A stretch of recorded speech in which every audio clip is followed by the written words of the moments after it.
Hi students, how are you? कैसे हैं आप सब? I hope you are doing good. आज थोड़े नए लुक में हूँ, पगड़ी नहीं बांधी आज, थोड़ा रिलैक्स करने का मन था तो घर में था तो सोचा कि आज कैप में रिकॉर्डिंग करते हैं। चलिए, आज इस वीडियो में हम कवर करेंगे फैक्टर्स अफेक्टिंग डिमांड। डिमांड देखो हर समय तो सेम नहीं रहता, वी नो दैट। डिमांड कभी बढ़ता है कभी घटता है, राइट? और डिमांड बढ़ता घटता क्यों है? क्योंकि जो डिमांड को फैक्टर अफेक्ट करते हैं वो चेंज होते हैं। तो आज हम 3-4 इंपॉर्टेंट फैक्टर्स डिस्कस करेंगे जो प्राइस को डिमांड को अफेक्ट करते हैं। सबसे पहला फैक्टर जो डिमांड को अफेक्ट करता है वो है प्राइस ऑफ द कमोडिटी। देखो, प्राइस और डिमांड में जनरली इनवर्स रिलेशन होता है। वी ऑल नो दैट कि जब प्राइस बढ़े तो डिमांड घटता है और जब प्राइस घटता है तो डिमांड बढ़ता है। लेकिन ये इनवर्स रिलेशन एग्जिस्ट तभी करता है when other factors affecting demand remains constant. मतलब सिर्फ प्राइस के चेंज होने पे डिमांड का इनवर्स रिलेशन है। अगर प्राइस के साथ दूसरा कोई फैक्टर भी चेंज हो रहा है तो इनवर्स रिलेशन माइट और माइट नॉट एग्जिस्ट। 2-3 एग्जांपल से समझते हैं। लेट्स से मैं अदर फैक्टर इनकम ले रहा हूं मेरे इस एग्जांपल में, price and quantity demanded. Let's say मेरी इनकम 100 रुपए है और मुझे पूरी इनकम खर्च करना है। I have to spend my entire income, बचाना कुछ नहीं है। Let's say the price of the commodity is 10, तो मैं कितने खरीदूंगा यूनिट्स? 10 यूनिट खरीदूंगा। अब अगर other factor that is income remains the same and price rises, तो मैं अब कितने खरीद पाऊंगा? 5। And when again income remains the same, price falls, price अब 10 से 5 हो गया, मैं कितना खरीद पाऊंगा? 20। तो यहां साफ दिख रहा है कि प्राइस के बढ़ने से डिमांड गिरा और प्राइस के घटने से डिमांड बढ़ा। मतलब इनवर्स रिलेशन साफ दिख रहा है क्योंकि other factor is remaining the same. But अगर कुछ ऐसा होता, ठीक है, दूसरा एग्जांपल ले रहा हूं, दूसरा केस ले रहा हूं कि अगर कुछ ऐसा होता कि income, price, quantity demanded, income 100, price 10, demand 10। Income let's say 500 हो जाता और प्राइस तब भी 20 होता। इनकम के बढ़ने से प्राइस बढ़ता तो मैं 10 क्या 20 क्या मैं 25 खरीद सकता था।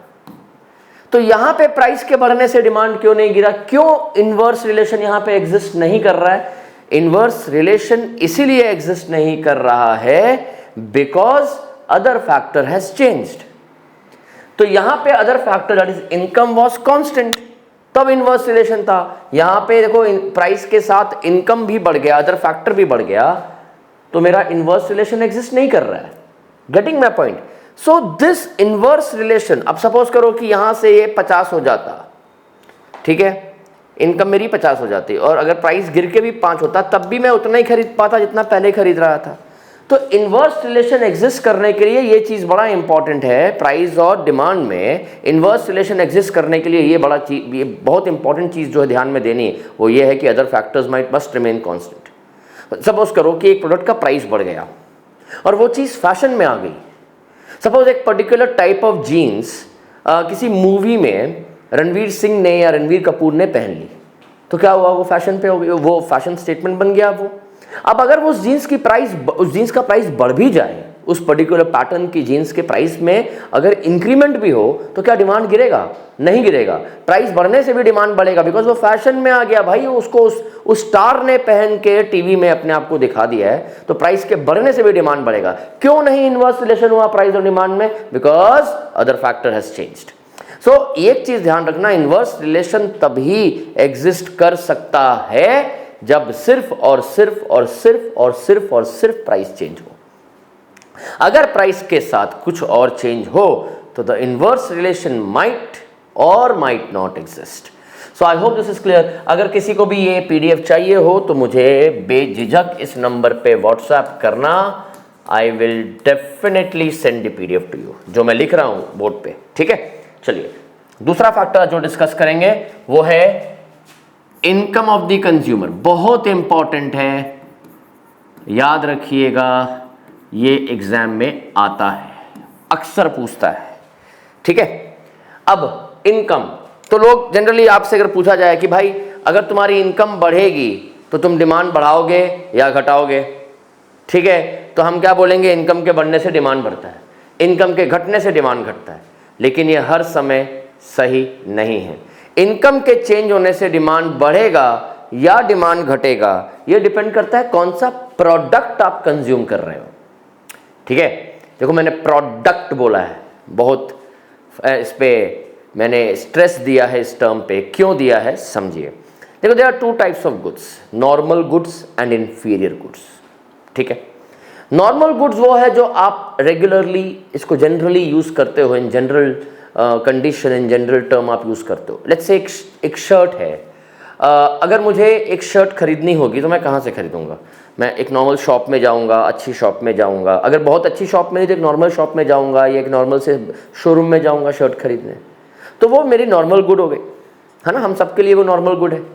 और अगर मैं उस शर्ट को, शॉप वाली शर्ट को अफोर्ड नहीं कर सकता हूं, तब मैं जो फुटपाथ पे जो शर्ट्स बिकती है मैं वो खरीदने जाऊंगा। तो जो फुटपाथ पे शर्ट बिक रही है वो इंफीरियर गुड है, और जो नॉर्मल शॉप पे शर्ट बिक रही है वो नॉर्मल गुड है। Got it? एक और एग्जांपल देता हूँ। लेट्स से आप को खरीदना है, लेट्स से बैग, स्कूल बैग। अगर आप स्कूल बैग नॉर्मल स्टोर पे जा रहे हो खरीदने, शॉप पे जा रहे हो, तो वो नॉर्मल गुड हो गया। अगर आपके पास पैसे नहीं, आप अफोर्ड नहीं कर सकते हो, तो आप जो थोड़ी इंफीरियर क्वालिटी के स्कूल बैग लोगे या जो रोड साइड हैं वो आप लोगे, है ना। भगवान आप सबको इतनी तरक्की दे कि आप भी बहुत अच्छे बैग्स खरीद सको। और मैं देख रहा हूँ स्कूल के बच्चों के लिए बैग भी एक बहुत बड़ा फैशन स्टेटमेंट बन गया है, तो आप बहुत अच्छे बैग खरीद सको, भगवान आपको तरक्की दे सबको। बट मैं एग्जांपल दे रहा हूँ, डोंट टेक मी अदरवाइज। और अगर यही बैग अगर फुटपाथ से लिया जाए तो वो इंफीरियर गुड हो गया, है ना। तो हर प्रोडक्ट का एक इंफीरियर वर्जन होता है, एक नॉर्मल वर्जन होता है। जब हम दूध खरीदते हैं, मिल्क वी बाय, तो मिल्क क्या हो गया, जो नॉर्मल मिल्क आता है जिसमें प्रॉपर उसमें पानी वानी नहीं मिला होता है। अब आपका दूध वाला कितना पानी मिला रहा है पता नहीं, लेकिन अगर पानी वानी नहीं मिला होता है तो वो क्या हो गया, नॉर्मल गुड। तो कई लोग जो है वो नॉर्मल प्योर मिल्क अफोर्ड नहीं कर सकते हैं, तो अब वो टोन्ड मिल्क लेते हैं। टोन्ड मिल्क जिसमें से मक्खन मलाई निकला हो, सिर्फ जो रेसिड्यू जो बच जाता है मक्खन मलाई निकलने का, क्योंकि नॉर्मल मिल्क में मक्खन मलाई सब निकलता है, राइट। लेकिन अगर टोन्ड मिल्क है उसमें से ये सब इंग्रेडिएंट निकाल दिए जाते हैं, तो वो थोड़ा सा इन्फीरियर वर्जन हो जाता है। तो टोन्ड मिल्क जो हो गया वो इन्फीरियर गुड हो गया, और जो मिल्क हो गया नॉर्मल, जो हम लोग फुल क्रीम मिल्क खरीदते हैं जिसमें मलाई वलाई आती है, वो नॉर्मल गुड हो गया। तो आई होप नॉर्मल गुड और इन्फीरियर गुड में आपको डिफरेंस समझ में आ गया है। तो आप समझते हैं कि अगर मेरी इनकम में इंक्रीमेंट हो, ठीक है, अगर मेरे इनकम में इंक्रीमेंट हो तो किसका डिमांड बढ़ेगा? सपोज करो कि मेरे पास पैसे नहीं थे, ठीक, मेरे पास पैसे नहीं है, मैं एक अच्छी शर्ट खरीदनी अफोर्ड नहीं कर सकता हूँ, एक डिसेंट शर्ट भी खरीदना मैं अफोर्ड नहीं कर सकता हूँ, और मैं उस शर्ट को खरीदने के लिए मैं जा रहा हूँ, फुटपाथ पे जा रहा हूँ, और जाते जाते मुंह भी छुपा रहा हूँ कि कोई देख ना ले, भाई जान पहचान वाला। तो मैं उससे ऐसे बात कर रहा हूँ, भाई साहब वो शर्ट दिखाओ, जल्दी दिखाओ। बात समझ रहे हो? मैं इन्फीरियर गुड खरीद रहा हूँ। लेकिन अगर मेरे इनकम में इंक्रीमेंट आया, इनकम बढ़े, तो मैं क्या वो इन्फीरियर गुड का ही डिमांड बढ़ाऊंगा? खुद से पूछो। नहीं, मैं किसका डिमांड बढ़ाऊंगा? इन्फीरियर गुड का नहीं, मैं डिमांड बढ़ाऊंगा नॉर्मल गुड का। मैं उस रोड साइड शर्ट को छोड़ करके I will go and buy shirt from a proper showroom. तो किसका डिमांड बढ़ा इनकम के बढ़ने से? जो शोरूम से शर्ट खरीद रहा हूँ वो नॉर्मल गुड है, तो इनकम के बढ़ने से नॉर्मल गुड का डिमांड बढ़ा, किसका डिमांड घटा? इंफीरियर गुड का डिमांड घटा। सो इनकम और नॉर्मल गुड में डायरेक्ट रिलेशन है। इनकम के बढ़ने से नॉर्मल गुड का डिमांड बढ़ता है और इंफीरियर गुड का डिमांड घटता है। मतलब इनकम और नॉर्मल गुड में डायरेक्ट रिलेशन है, इनकम एंड इंफीरियर गुड में इनवर्स रिलेशन है। इनवर्स रिलेशन मतलब they move in the opposite direction. ठीक है, ये बात समझ में आई आपको? इनकम, अब इनकम अगर घट जाए तो नॉर्मल गुड का डिमांड घटेगा, मैं शोरूम से शर्ट नहीं खरीद पाऊंगा भाई, मैं क्या करूंगा? अब इंफीरियर गुड का डिमांड बढ़ेगा। तो आपको एक चीज समझना है कि नॉर्मल गुड में और इनकम में डायरेक्ट रिलेशन है। तो अगर आपको ग्राफ भी बनाना पड़ेगा बच्चों, ग्राफ के बिना इकोनॉमिक्स में आंसर्स इनकम्प्लीट है, तो कैसे बनाओगे? इनकम लिखेंगे वाई एक्सिस में, डिमांड फॉर नॉर्मल गुड्स, ठीक है। अब इनकम और डिमांड फॉर नॉर्मल गुड्स क्या रिलेशन है? दोनों के बीच में डायरेक्ट रिलेशन है। एंड वी नो जब डायरेक्ट रिलेशन होता है तो डिमांड, मेरा जो कर्व है वो अपवर्ड स्लोपिंग होगा। दो एक्सिस में, एक्स एक्सिस और वाई एक्सिस के वेरिएबल में जब डायरेक्ट रिलेशन हो तो कर्व अपवर्ड स्लोपिंग होता है। ये तो बेसिक्स है ग्राफ का, ठीक है। अब again this is X axis, this is Y axis, income, demand for inferior goods. Income के बढ़ने से इंफीरियर गुड का डिमांड घटता है, इनकम के घटने से इंफीरियर गुड का डिमांड बढ़ता है, इनवर्स रिलेशन है। तो कर्व कैसा होगा, इनकम डिमांड कर्व, इसको इनकम डिमांड कर्व कहते हैं क्योंकि ये डिमांड मैं इनकम से रिलेट कर रहा हूं, तो ये डाउनवर्ड स्लोपिंग होगा। एग्जाम में ऐसा भी क्वेश्चन आता है, how do you differentiate between normal goods and inferior goods. तो normal goods are the goods demand for which rises with the rise in income and falls with the falls in income. Inferior goods are the good demand for which falls with the rise in income and rises with the fall in income. मतलब ये आपको exam में question आ सकता है। आप difference में इसका definition लिख सकते हो जो मैंने अभी आपको बताया, फिर आप ग्राफ बना सकते हो, फिर आप एग्जाम्पल दे सकते हो। ठीक है, I hope this is very clear to everybody. ये बहुत इंपॉर्टेंट पॉइंट है, income of the consumer exam में अक्सर पूछा जाता है और आपको इसका आंसर पता होना चाहिए क्योंकि ये एग्जाम में देखिए अभी जो पैटर्न आ गया ना, आप ऐसे क्वेश्चन तो एक्सपेक्ट ही मत करना कि what are the factors affecting demand. ये तो आपको लॉलीपॉप दे दिया, ऐसा तो होगा नहीं क्योंकि अब पैटर्न चेंज हो रहा है। गवर्नमेंट चाहती है कि आप logic based, application based question पढ़ो, तो एप्लीकेशन बेस्ड में पूछेंगे how does the demand for the consumer change और how does the demand for the commodity change with the change in the income of the consumer. तब आपको उस case में normal good, inferior good के बारे में लिखना पड़ेगा। ठीक है, अब देखो तीसरा जो इसमें गुड है, नॉर्मल गुड, इंफीरियर गुड, एक है inexpensive necessity. Inexpensive necessity like salt, है ना। ये मैं इसलिए लास्ट में बता रहा हूँ क्योंकि नॉर्मल गुड, इंफीरियर गुड को समझना एक अलग कहानी है और ये समझना अलग कहानी है। Salt is an inexpensive necessity, इस नेसेसिटी भी और महंगा भी नहीं है, तो उसका डिमांड कैसे चेंज होगा।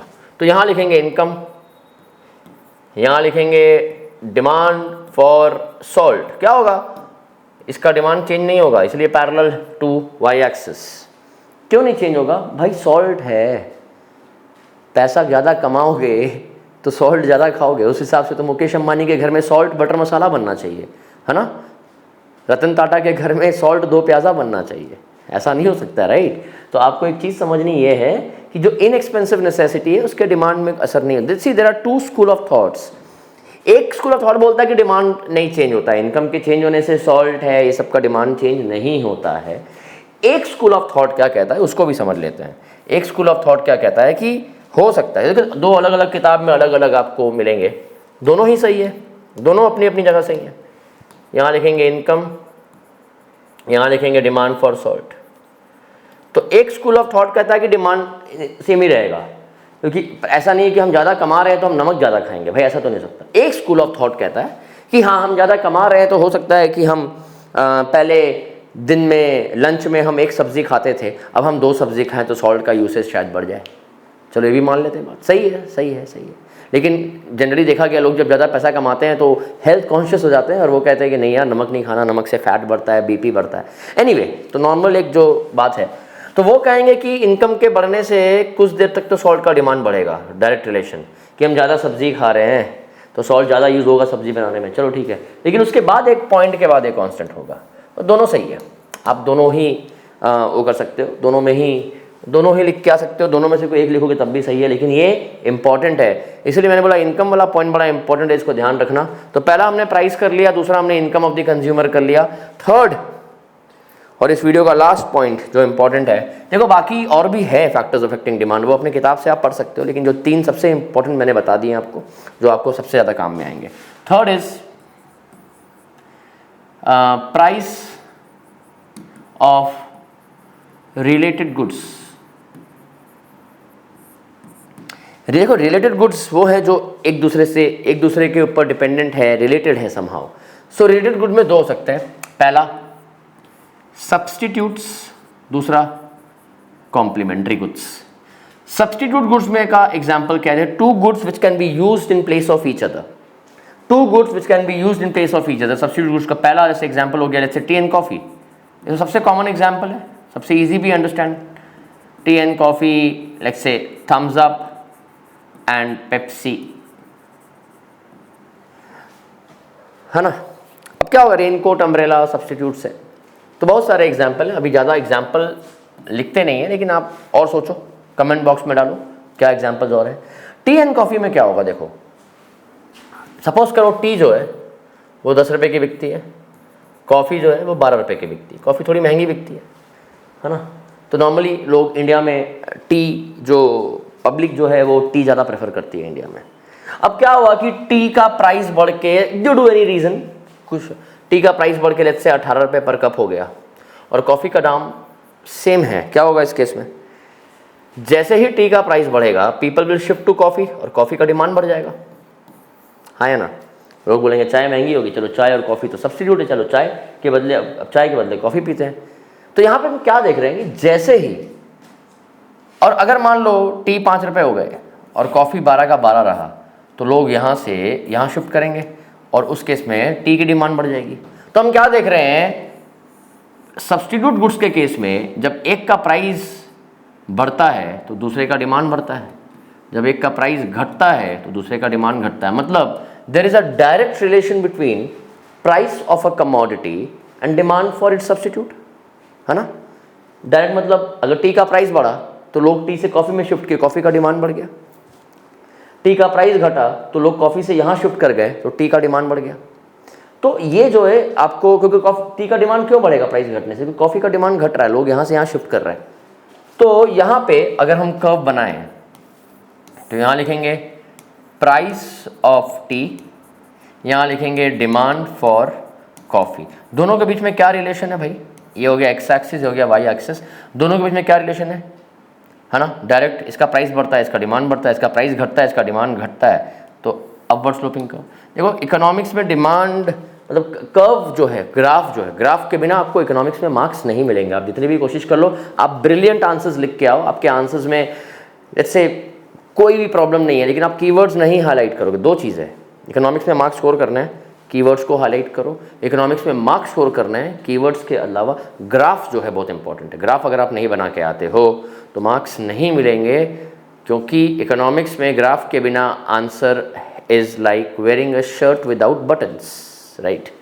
याद रखना, मैंने शर्ट की बात की है, टी शर्ट की बात नहीं की है, क्योंकि आर्ग्यूमेंट में तुरंत कोई स्टूडेंट कह देगा सर शर्ट नहीं तो टी शर्ट पहनेंगे। अगर आप शर्ट बिना बटन के पहन रहे हो तो जंगली लगोगे, है ना, अच्छे तो नहीं लगोगे, ठीक है। तो यही है, तो आप समझो कि ग्राफ बड़ा इंपॉर्टेंट है। तो ये हमने सब्स्टिट्यूट गुड को समझा। अब कॉम्प्लीमेंट्री गुड्स पे आते हैं। Complementary goods, when two goods are demanded jointly, इसको कॉम्प्लीमेंट्री गुड्स कहते हैं। When two goods are demanded jointly to satisfy a particular want, जैसे कार एंड पेट्रोल। अब car and petrol are complementary good, इसके बिना ये नहीं, इसके बिना नहीं भाई। कार है तो पेट्रोल खरीदेंगे, कार नहीं तो पेट्रोल लेके क्या करेंगे, घर में आग थोड़ी लगानी है अपने कि भाई पेट्रोल लेके आग लगा रहे हैं, ला यहाँ फेंको वहाँ फेंको माचिस फेंको, ये तो काम हम कर नहीं सकते हैं। तो क्या है, तो कार एंड पेट्रोल में क्या रिलेशन है, देखो अब रिलेशन क्या समझते हैं। पहले एक गुड कौन से हैं, ये है complementary goods, pen and ink,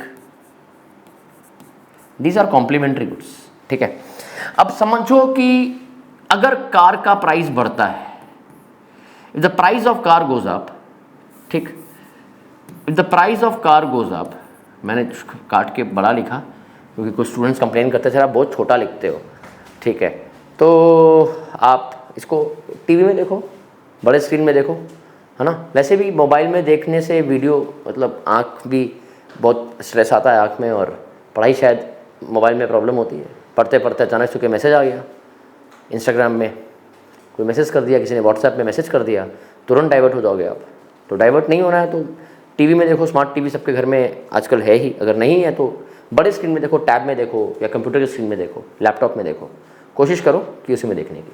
चलिए, कार का प्राइस बढ़ेगा तो कार का डिमांड घटेगा, कार का डिमांड घटेगा तो ऑब्वियसली पेट्रोल का भी डिमांड घट जाएगा। तो हम पेट्रोल थोड़ी लेंगे अगर कार नहीं यूज़ कर रहे हैं तो मतलब अगर कार एंड पेट्रोल कॉम्प्लीमेंट्री है, अगर क्या कॉम्प्लीमेंट्री है ही, कार का प्राइस बढ़ेगा तो पेट्रोल का डिमांड घटेगा, क्योंकि कार के प्राइस बढ़ने से कार का डिमांड घटा, पेट्रोल का डिमांड घटा। कार का प्राइस घटेगा तो पेट्रोल का डिमांड बढ़ेगा, क्योंकि कार के प्राइस गिरने से कार का डिमांड बढ़ा, कार का डिमांड बढ़ने से पेट्रोल का भी डिमांड बढ़ गया। तो क्या रिलेशन है भाई, इनवर्स रिलेशन है। तो यहाँ पे अगर हम लिखें कॉम्प्लीमेंट्री गुड्स के केस में, ये एक्स एक्सिस वाई एक्सिस, यहाँ लिखें price of car, demand for petrol, तो क्या आएगा भाई, इनवर्स है ना, तो डाउनवर्ड स्लोपिंग कर्व होगा, ठीक है। सो 3 इंपॉर्टेंट पॉइंट हमने डिस्कस किए हैं, बहुत इंपॉर्टेंट है तीनों, और भी है, जैसे और मैं अगर शॉर्ट में अगर डिस्कस करूं तो जैसे जो टेस्ट एंड प्रेफरेंस, जिस चीज़ का टेस्ट और प्रेफरेंस बढ़ता है उस चीज़ की डिमांड बढ़ जाती है, जिस चीज़ का टेस्ट और प्रेफरेंस कम होता है उसका डिमांड घट जाती है। जैसे अगर ठंड के टाइम में तो किसका प्रेफरेंस होता है, वुलन क्लोथ्स का, हीटर का, तो उस चीज़ की डिमांड बढ़ती है ना। और ठंड के टाइम में कॉटन क्लोथ्स का जो प्रेफरेंस कम हो जाता है, डिमांड घट जाती है ना। पॉपुलेशन, जिस जगह पॉपुलेशन ज़्यादा उस जगह डिमांड ज़्यादा, ठीक है। तो ये सब तो पॉइंट्स ईजी हैं, आप उसको पढ़ के ही समझ जाओगे। बाकी ये 3 पॉइंट जो थे वो समझाने थे, वो इंपॉर्टेंट थे, वो समझा दिए हैं। अगर आपको वीडियो अच्छी लगी है तो you know what you have to do, you have to share the videos with your friends so that हम दोनों साथ में ग्रो करें। और मेहनत कर रहा हूँ यार वीडियो बनाने में, तो फॉरवर्ड कर दो। एक शेयर करने में कितना टाइम लगता है, यूँ शेयर कर लेते हो आप। चलिए, thank you so much, take care, bye bye.